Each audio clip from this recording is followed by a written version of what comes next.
Dans cette séquence, nous allons voir les variables et les types de données. Tout d'abord, on va définir une variable. On va voir des exemples afin de comprendre comment est-ce qu'on peut déclarer une variable en Python. Deuxièmement, on va voir les types de données. On va voir comment est-ce qu'on peut, définir un type de données en Python. Premièrement, on va définir la variable. Une variable est un nom que tu donnes à une valeur stockée en mémoire. Elle sert à enregistrer et de manipuler des données.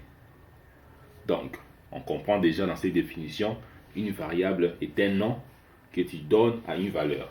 Et cette valeur-là doit être stockée en mémoire. Et on comprend déjà que la variable, ça nous permet de stocker en mémoire une valeur. C'est ça la définition d'une variable. Et maintenant, je vais vous montrer comment est-ce qu'on peut définir une variable en Python.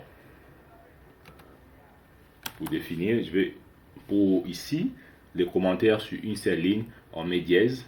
Sur plusieurs lignes, on met underscore comme ça. Voilà. Ici, je vais être ici, je vais dire comment définir une variable. Point d'exclamation.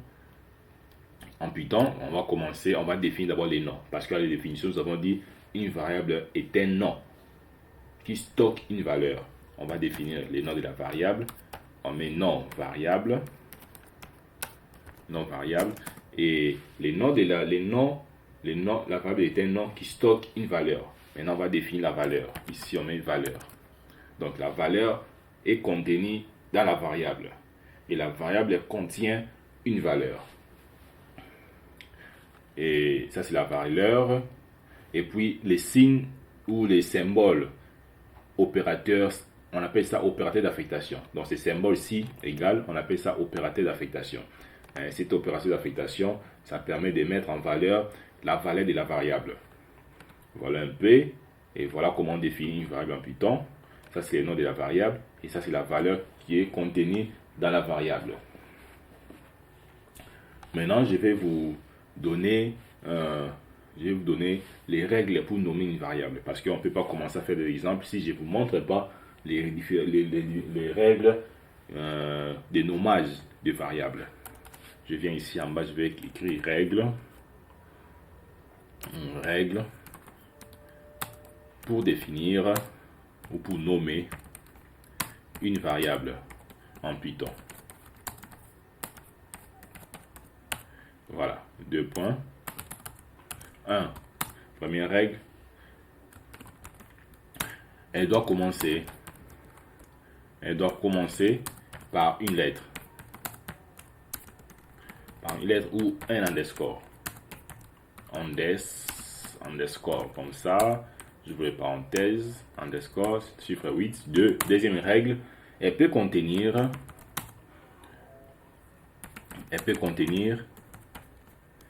des lettres et des chiffres.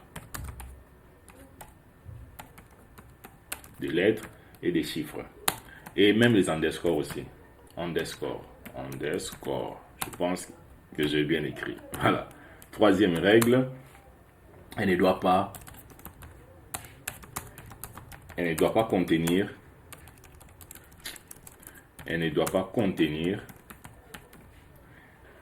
d'espace ni des caractères spéciaux.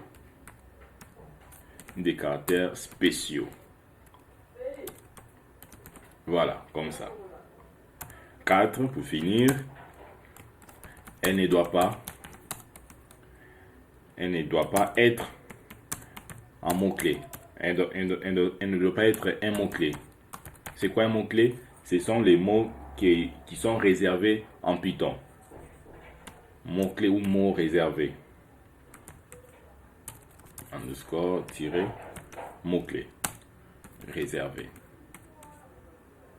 Comme, 2 points, for, while, if. Il y a plusieurs mots-clés qui est réservé en Python, pour Python seulement. Et chéri. Voilà. Donc ça, ce sont les différentes règles que vous devrez savoir lorsque vous voulez déclarer une variable. Maintenant, je vais vous montrer un exemple qui est incorrect, que vous ne devrez pas faire lorsque vous voulez déclarer une variable. Je vais monter, je descends en bas, je vais mettre en commentaire, je mets exemple incorrect. Donc, il ne faut jamais essayer de déclarer une variable de cette manière. Donc, 2 non est égal à Daniela. Voilà. Et puis ici, deuxième erreur, il ne faut pas commettre. Mon nom est égal à Carmelis. Rappelez-vous ici, à deuxième erreur, j'ai dit, elle ne peut contenir, plutôt troisième erreur, elle ne doit pas contenir d'espace ni de caractères spéciaux. Donc, on ne peut pas définir une variable de cette manière. Mon nom avec des espaces, non. Et on ne peut pas définir une variable commençant par un chiffre. Ça ne marche aussi pas. Et troisième erreur qu'il ne faut pas commettre, print. Print, c'est une fonction qui permet de retourner ou d'afficher les résultats. Lorsque vous voulez afficher les résultats de vos variables que vous avez définies, vous devrez faire appel à la fonction print. Maintenant, il ne faut pas appeler ou appliquer ou retourner la fonction print de cette manière. Ici, je mets peut-être bonjour. Comme ça. Donc, ça, ce sont les erreurs qu'il faut vraiment éviter lorsque vous voulez déclarer et afficher ou retourner les résultats avec la fonction print. Voilà, les erreurs qu'il faut éviter. Ça aussi, je mets ça en commentaire. Ça va rester comme ça, vous allez vous en servir. J'ajoute encore ça. Ici aussi, voilà, c'est en commentaire. Maintenant, on va maintenant déclarer une variable que nous allons utiliser, élaborer avec vous. Je vais créer une variable qu'on va appeler nom. Les noms, c'est quoi? Le nom, ça sera Daniela toujours. Et puis, l'âge, ça sera égal à 24. J'improvise. Hein. Et la ville, c'est Kinshasa. Voilà, comme ça. Maintenant, je vais retourner les résultats. Je ferai print. Les print, on va printer quoi? On va printer sur les noms. Je vais mettre d'abord nom, 2 points, virgule. J'appelle maintenant les noms de ma variable. C'est nom. Non. Comme ça, je vais dupliquer. Ici, ça sera l'âge. Ici, ça sera âge. Et la façon dont vous l'avez défini en haut, ça doit être la même manière que vous devrez l'appeler ici dans les prints. Si dans les prints, vous mettez la première lettre en majuscule, ça ne va pas marcher, il y aura une erreur. Ça souligne déjà. On dit quoi? Is not défini. C'est pas défini. C'est pas défini de la même manière. Donc, il faudrait être attentif, prudent lorsque vous définissez les variables. Et ici, c'est la ville. Ici aussi, on va appeler ville. Très bien. Maintenant, je vais enregistrer. Et je vais exécuter ici. On dit quoi? Non, c'est Daniela, âge 24, ville Kinshasa. Voilà comment on peut déclarer une variable en Python. Maintenant, nous avons encore une autre possibilité de déclarer une variable. Je descends ici. Je viens ici, je mets. On a la possibilité de déclarer, comme ici, on a déclaré nom, âge, ville. On peut aussi le faire sur une seule ligne. Par exemple, nom. Je vais changer l'exemple. A. A, virgule, B est égal à 4, virgule, 8.33. Voilà. Comme ça. Donc, comme ça signifie quoi? 4, A a comme valeur 4, B a comme valeur 8.33. Si je print, je vais printer quoi? Je print A. Et ici, je vais printer sur B. Comme ça, j'enregistre, j'exécute. On m'affiche A comme valeur 4, B a comme valeur 8.3. Voilà comment on peut définir ou déclarer une variable sur une seule ligne. Voilà. Maintenant, on a fini avec les variables. On a fini avec les variables, je pense qu'on j'ai donné l'essentiel. Oui. Bon, maintenant on va voir les types de données. En Python, les types de données représentent les différentes formes d'informations qu'on peut manipuler. Par exemple, les nombres, les tests, les listes et tant d'autres. Je répète, un type de données en Python représente les différentes formes d'informations comme ici, notre information, c'est le nom, Daniela. Et Daniela, lorsque nous voyons comme ça, on sait déjà que c'est une chaîne de caractères. Une chaîne de caractères contient les underscores ou les guillemets. Nom est égal à Daniela, c'est une chaîne de caractères. Ici, je viens ici, je mets chaîne de caractères. Chaîne de caractères. Et ici, dans l'âge, c'est un string, c'est un entier en français. En anglais, c'est int ou integer. Et ici c'est le float. Ici, c'est le float, on appelle ça en français nombre décimal. Voilà. En Python, nous avons plusieurs types de données. Premièrement, nous avons les entiers, comme âge est égal à 24, c'est un entier. Et je peux aussi donner notre exemple un peu rapidement. Je peux faire âge, mais note. Note est égal à 12. Ça, c'est un nombre entier. Je descends en bas. Maintenant, ça, c'est un nombre, c'est un type entier. Donc, entier, ça ne contient pas de virgule. C'est un entier. Voilà. C'est comme 12, 24, 24. Ce sont les nombres entiers. Le deuxième type de données que nous avons en Python, c'est les floats. C'est les floats. Le float, exemple, un float, je fais prix. Prix est égal à 19,99. Comme ça.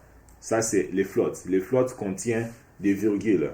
C'est un nombre, ce sont des nombres réels. Donc, ça contient des virgules. Et ici, et nous avons encore comme type de données, on a les strings. Les strings, on appelle ça str. str, ou chaîne de caractères en français. Je mets nom est égal à Kermelis. Donc, ça, c'est un type chaîne de caractères. C'est un string. Maintenant, si nous voulons, et on a encore un dernier type, on utilise trop en Python, c'est les booléens. Les booléens, c'est soit vrai, soit faux. Donc, ce sont les valeurs logiques, soit vrai, soit faux. Et c'est toujours, la première lettre est toujours en majuscule. Par exemple, vous êtes connecté. Oui, je suis connecté. Exemple, E majeur, je mets false. Donc, il n'est pas majeur. Maintenant, je vais retourner ces résultats. En précisant les types de données. Maintenant, si nous voulons savoir les types de données marqués que nous avons définis de cette manière, on sait déjà que ça, c'est note, c'est un entier, float, nombre décimal, en chaîne de caractères, valeur logique ou booléen. On sait très bien. Maintenant, on a une fonction qu'on utilise en Python qu'on appelle type. La fonction type, je suis un peu rapide maintenant, je vois que je suis un peu avancé avec les minutes. Donc, la fonction type est une fonction qui permet de définir, de préciser un type de données. Plutôt un type de données, voilà. Type, ça permet d'afficher ou de préciser un type des données. Voilà, comme ça. Maintenant, ici, je vais venir ici en bas, je fais print. Print de quoi? Je mets d'abord les noms. Je mets, c'est quoi? Note. La note. Je mets la note. La note, 2 points. 2 points. Je vais ici, mais type. C'est une fonction type. Et dans les types, je vais définir maintenant les noms de la variable. Ça sera note, comme ça. Je pense qu'il y a une erreur. Donc, il faudrait éviter les espaces. Note, comme ça. Je descends la ligne. Je vais maintenant appeler les prix. Print. Comme ça, je mets les prix.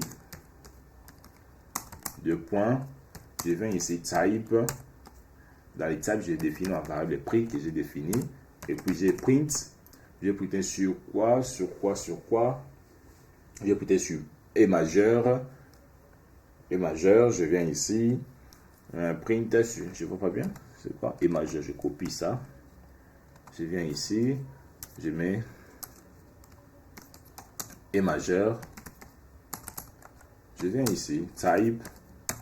Comme ça, je colle ici. Voilà. Maintenant, je vais retourner les résultats. J'exécute. On m'affiche. La note a comme type de données entier. Et les prix flotte. Pourquoi flotte? Parce que si je suis gentil, je peux ajouter ça avant pour qu'on puisse voir la différence. Virgule. Je viens ici. Je vais copier encore ça. Type. Je viens ici. Virgule. Je prends E majeur. Je prends ça. Je mets ici. Virgule. Virgule. J'enregistre. J'exécute. Voilà. La note 12. La note 12, son type de données c'est entier, integer. Le prix 19.99, son type de données c'est float. Et puis E majeur c'est false. Est-ce que E majeur false? Voilà, on va faire les tests avec vous dans la prochaine vidéo. Voilà, je pense que cette vidéo vous a plu. On a vu l'essentiel, on a vu comment définir une variable et on a vu comment définir les types de données. On a vu comment est-ce qu'on peut on a vu les différents types de données, les integers, le float, le booléen et les strings. À la prochaine vidéo, nous allons voir les opérateurs arithmétiques, les opérateurs logiques et les opérateurs de comparaison. Je pense que pour mieux comprendre, il faudrait s'exercer, poser des questions en commentaire. Je mets mon numéro en description, mon numéro WhatsApp en description. Poser des questions, nous sommes là. Voilà.